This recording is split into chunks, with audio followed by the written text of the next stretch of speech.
14 ലോകങ്ങളെ രണ്ടായി തിരിച്ചിരിക്കുന്നു. മേൽ ലോകങ്ങൾ, കീഴ്ലോകങ്ങൾ.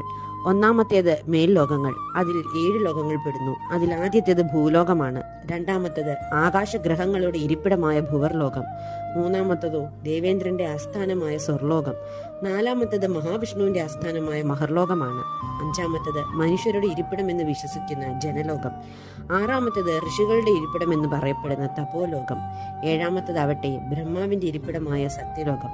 ഇവ 7 മേൽലോകങ്ങളിൽ പെടുമ്പോൾ അടുത്ത 7 കീഴ്ലോകങ്ങളിൽ പെടുന്നവയാണ്. അതിൽ ആദ്യത്തേത് അതലം, അതായത് യമപുത്രന്റെ ഇരിപ്പിടം. രണ്ടാമത്തേത് വിതലം, അതാണ് മഹാദേവന്റെ ആസ്ഥാനം. മൂന്നാമത്തേത് സുതലം, മഹാബലിയുടെ ഇരിപ്പിടമാണ് സുതലം. നാലാമത്തേത് രസാതലം, രാക്ഷസന്മാരുടെ വാസസ്ഥലമാണത്രേ രസാതലം. അഞ്ചാമത്തേത് തലാതലം, മയാമയിയുടെ വാസസ്ഥലം. ആറാമത്തേത് മഹാതലം, സർപ്പത്തിന്റെ വാസസ്ഥാനമാണത്. ഏഴാമത്തേതാകട്ടെ നാഗങ്ങളുടെയൊക്കെ ആസ്ഥാനമായ പാതാളമാണ്.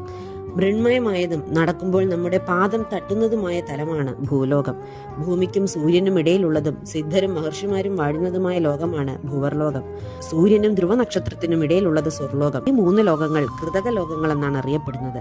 ജനർലോകം, തപോലോകം, സത്യലോകം എന്നീ 3 ലോകങ്ങൾ ചേരുമ്പോൾ അകൃത ലോകങ്ങൾ എന്നറിയപ്പെടുന്നു. കൃതങ്ങളുടെയും അകൃതങ്ങളുടെയും നടുവിൽ മഹർലോകം സ്ഥിതി ചെയ്യുന്നു.